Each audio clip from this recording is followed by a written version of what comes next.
अस्सलामु अलैकुम वरहमतुल्लाहि वबरकातुहू। बिस्मिल्लाहिर्रहमानिर्रहीम। नहमदुहु व नुसल्ली अला रसूलिहिल करीम व अला आलिहि व अस्हाबिहि अजमाइन, अम्मा बाद। मोहतरम भाइयों, बुज़ुर्गों, दोस्तों, मैं फ़िलहाल जो है एक मुल्क में हूँ। वहाँ की गवर्नमेंट की तरफ से मुझे बुलाया गया है, फ़ाइनेंस मिनिस्ट्री की तरफ से, और यहाँ पे मैं एक इस्लामिक बैंकिंग के प्रोजेक्ट पे काम कर रहा हूँ। बहुत सारे लोगों को जब ये पता चला तो बहुत से लोगों ने मुझे पर्सनल मैसेजेस किए, बहुत सारे लोगों ने जो है कमेंट्स किए। उन्होंने कहा कि मुफ्ती साहब, हमारे भारत देश के अंदर भी अगर हम कोशिश करें तो इस्लामिक बैंकिंग का जो कंसेप्ट है उसको हम प्रॉपर जो है ग्राउंड लेवल पे ला सकते हैं और उससे बहुत ज़्यादा फ़ायदा हो सकता है।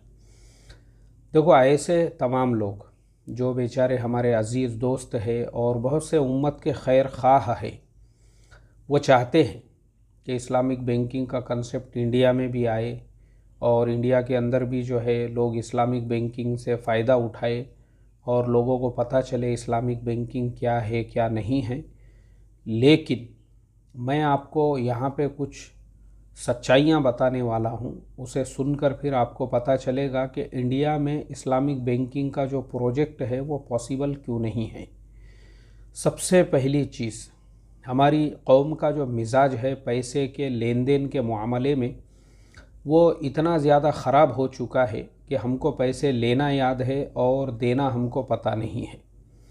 आप इस्लामिक बैंकिंग की बात कर रहे हो, हम तो ये चाहते थे कि भाई हमारे मुल्क के अंदर जो है ना, नौजवानों को ऐसे कर्ज़ दिए जाए फ्री में, जिससे कोई रिक्शा ले तो फिर वो वापस थोड़े थोड़े करके दे दे, कोई जो है कोई दुकान डाले फिर वो थोड़े करके वापस दे दे, कोई कारोबार करके। और इसके लिए ऐसा नहीं है कि हमारे पास बजट नहीं है, हमारे पास 10-10 करोड़ रुपये सालाना देने वाले लोग मौजूद हैं जिन्होंने कहा कि भाई हमारा पूरा पैसा वाइट में है, हम जो है वाइट में कारोबार करते हैं, हमारे पास गवर्नमेंट के पूरे डॉक्यूमेंट है, सारी चीज़ें हैं, और हम जो है बैंकिंग का ऐसा सिस्टम शुरू करना चाहते हैं जिससे हमारे नौजवानों को रोज़गार मिले या बहुत सारों को कर्ज़े मिले। लेकिन मोहतरम दोस्तों, मैं कुछ तल्ख़ तजुर्बात की बुनियाद पे आपको बता रहा हूँ कि हमने वो प्रोजेक्ट को पूरी तरह से जो है ना कैंसल कर दिया। मैंने कहा भाई मैं तो नहीं कर सकता हूँ आप लोगों के साथ काम, बाकी आपको किसी और को साथ में लेकर करना है तो कर सकते हैं, क्योंकि मेरा जो तल्ख़ तजुर्बा है उम्मत के पैसे और लेन देन के मामलात के अंदर, आप इंडिया के अंदर जो है ना ये काम बिल्कुल भी नहीं कर सकते हैं। एक बात याद रखो, मैं आपको बिल्कुल साफ़ लफ्ज़ों में बोल रहा हूँ, मामलात के लाइन से हमारे मामलात इतने ख़राब हो चुके हैं, इतने ख़राब हो चुके हैं, इतने ख़राब हो चुके हैं। मतलब अगर मैं मेरा अपना पर्सनल, चलो ये बैंक का जो सिस्टम है, निज़ाम है, अगर इसको हम शुरू करेंगे जब करेंगे, लेकिन पर्सनली ऐसे जो लेन देन होते हैं आपके 5,000 10,000 किसी से आपने लिए दिए, मेरा अपना जो पर्सनल तजुर्बा है उस तजुर्बे की बुनियाद पे मैं ये कह सकता हूँ, समझो मेरे 100% अगर लोगों से मामलात हुए होंगे तो उसमें सिर्फ 1% लोग मुझे ऐसे मिले हुए हैं जिन्होंने वक्त पर पैसे वापस दिए या वक्त के ऊपर उन्होंने पैसे वापस किए। 99% लोग ऐसे हैं, और इन लोगों में मैं आपको साफ़ तौर पे बहुत सारे लोगों का आज ख़ास तौर पे मुज़ाकिरा और तस्करा करके बताऊंगा। इनमें दुनियादार भी है, इनमें आम लोग भी है, और इसमें कुछ ऐसे दीनदार लोग भी हैं जो बड़ी बड़ी मजलिसों के अंदर बयानात करते हैं, और एक दारुल क़ज़ा के काज़ी शरीयत साहब भी है माशाअल्लाह, जो है दारुल क़ज़ा भी चलाया करते थे। अब सोचो आप, जिस कौम के काज़ी शरीयत का ये हाल है कि जिसने मेरे से 50,000 रुपये ये बोलकर लिया था कि मेरी वालिदा बीमार है, दवाखाने में एड़ियाँ रगड़ रही है, उसका बिल भरने को पैसे नहीं हैं, और मैंने उसको 3 साल पहले मेरे सैलरी अकाउंट से, जो मेरा तनख्वाह जिसमें मुझे मिलती है, मैंने सिर्फ़ उस इंसान के बुज़ुर्गी का ख्याल करते हुए उसको 50,000 रुपये कर्ज़ दिया। उसमें से उसने आधे वापस दिया, आधे कोई मतलब देने का नाम नहीं है, और देने का नाम तो चलो आगे का मसला है, उसके अलावा उस इंसान का जो रवैया है, रवैया यानी आप मुझे बताओ, हम लोग अखलाक के मामले में भी इतने नीचे गिर चुके हैं इतने नीचे गिर चुके हैं कि हमारी कौम का एक काजी शरीयत, जो अपने नाम के शुरू में काजी शरीयत का लक़ब लगाता है, उसका हाल ये है। वो मुझे मैसेज कर रहे हैं, क्या तंग करे, बोले यार तुमने 25,000 के लिए, अरे नाक में दम कर दिए, बोले तुमने ऐसा कर दिए। देखो आप सोचो, एक इंसान ने मेरे से 1 हफ्ते का बोलकर लिया और आज उसको 3 साल से ज़्यादा हो गए हुए हैं।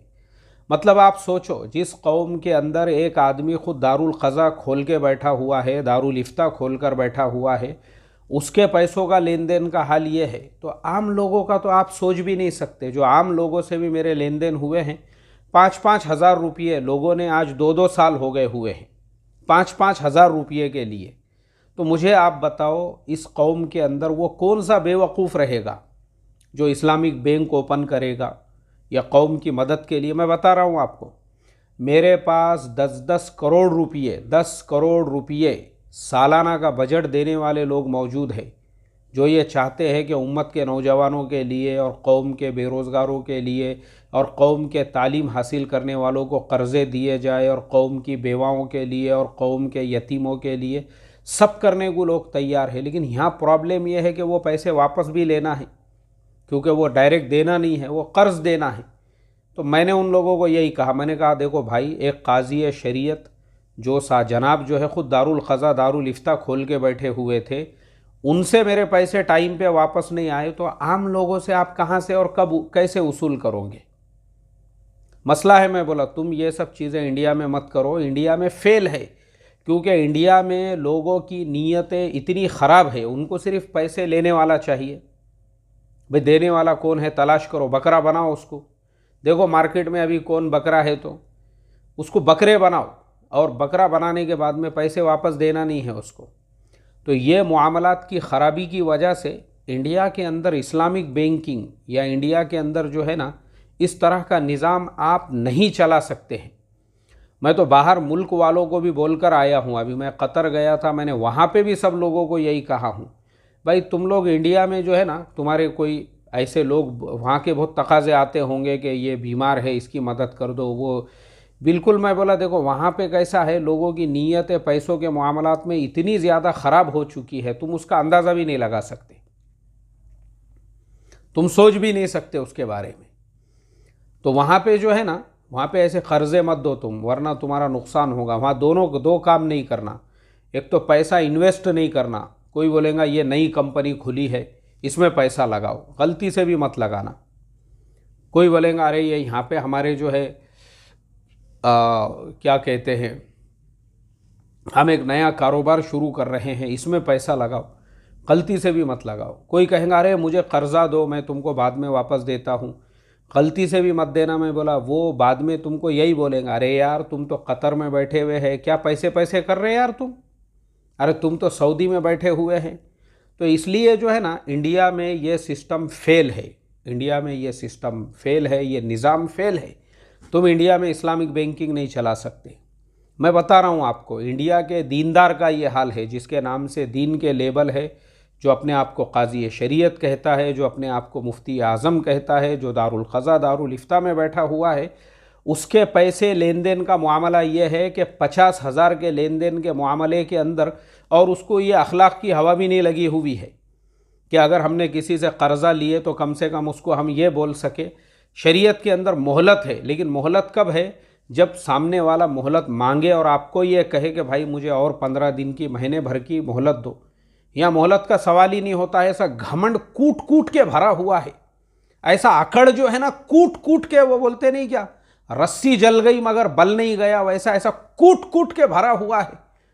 वो इतना घमंड और अकड़ जो भरा हुआ है ना, मैं बोला भाई इतना एटीट्यूड और इतना घमंड और अकड़ कि घर में खाने को जवारी बाजरी नहीं, दाल चावल के वांदे चल रहे, और फिर भी घमंड और अकड़ और एटीट्यूड देखो सामने वाले का कि वो किसी से कर्जा लिया, उसको ये तक अखलाक नहीं मालूम है। तो फेल है इंडिया के अंदर। इसके लिए हम इंडिया में ऐसा कोई निज़ाम नहीं शुरू कर सकते और ना ही वहाँ पे उसको सक्सेस कर सकते। इतनी बात मेरी लिख कर रखो आप। तो इसके लिए इंडिया में वही सिस्टम काम कर सकता जो हम चला रहे हैं ना, जो हमने पेंशन योजना शुरू की है। दे देते हम एक मरतबा पेंशन में पैसे, उसके बाद उनसे कोई हमारा ला युरीदून मिनकुम जज़ाअन वला शुकूरा, उसके बाद हम उनको कभी कुछ तकाजा नहीं करते। जिनको पेंशन दे दिए, ख़त्म, एक बार दे दिया, अब वापस लेना नहीं है उनसे। ऐसे ही अभी हमने जो उलामा के लिए हज और उम्रे का जो शुरू किए, उनको भेज दो उम्रे को, ख़त्म, उनसे पैसे वसूल नहीं करना है, वो दे दिए, ख़त्म हो गया मामला। बस ऐसा ही तुम इंडिया में कर सकते हो। बाकी उनको दो और फिर वसूल करने वाला जो सिस्टम है, ये क़यामत तक भी सक्सेस नहीं हो सकता है, क्योंकि नीयतें ख़राब है। और जिस मुल्क में लोगों की नीयतें ख़राब हो और पैसे और लेन देन के मामला सही नहीं हो, हाँ तस्बीह की बात करो आप उनको। ये जो जनाब है, मैं जिनकी बात कर रहा हूँ, एक दिन मैंने उनको मैसेज किया, मैं बोला मैं आपसे मिलने आना चाहता हूँ। बोले मैं नहीं हूँ शहर में। मैं बोला कहाँ हैं? बोले मैं खानक़ाह के अंदर पीर तरीक़त साहब और शेख तरीक़त की मजलिस में गर्दन झुका के मुराक़बे में बैठा हुआ हूँ। मैं बोला पीर तरीक़त शेख तरीक़त को ये भी पूछ लेना था, लोगों से पैसे लिए तो वक्त पे वापस देना चाहिए या नहीं देना चाहिए, ये नहीं सिखाते क्या? मैं बोला खानक़ाह में ये भी सिखाना चाहिए। शेख साहब ने तस्बीह घुमाने के साथ, वजीफ़ों के साथ और इशराक़ और चाश्त और अवाबीन, इसके एहतमाम के साथ में उन्होंने ये भी सिखाना चाहिए। पूछो, मैं बोला उनको ये भी पूछो ना, खानक़ाह में बैठे हुए हैं, ये सिखाए नहीं उन्होंने? लोगों से पैसे लिए तो वक्त के ऊपर अदा करना चाहिए बोलकर। अल्लाह हिफाजत फरमाए रे भाई। तो मुआमलात के लाइन में ज़ीरो है लोग। इसके लिए आप इस्लामिक बैंकिंग और कर्ज़े लेके वापस देने वाला सिस्टम इंडिया में क़यामत तक भी सक्सेस नहीं कर सकते। अस्सलामु अलैकुम वरहमतुल्लाहि वबरकातुहू।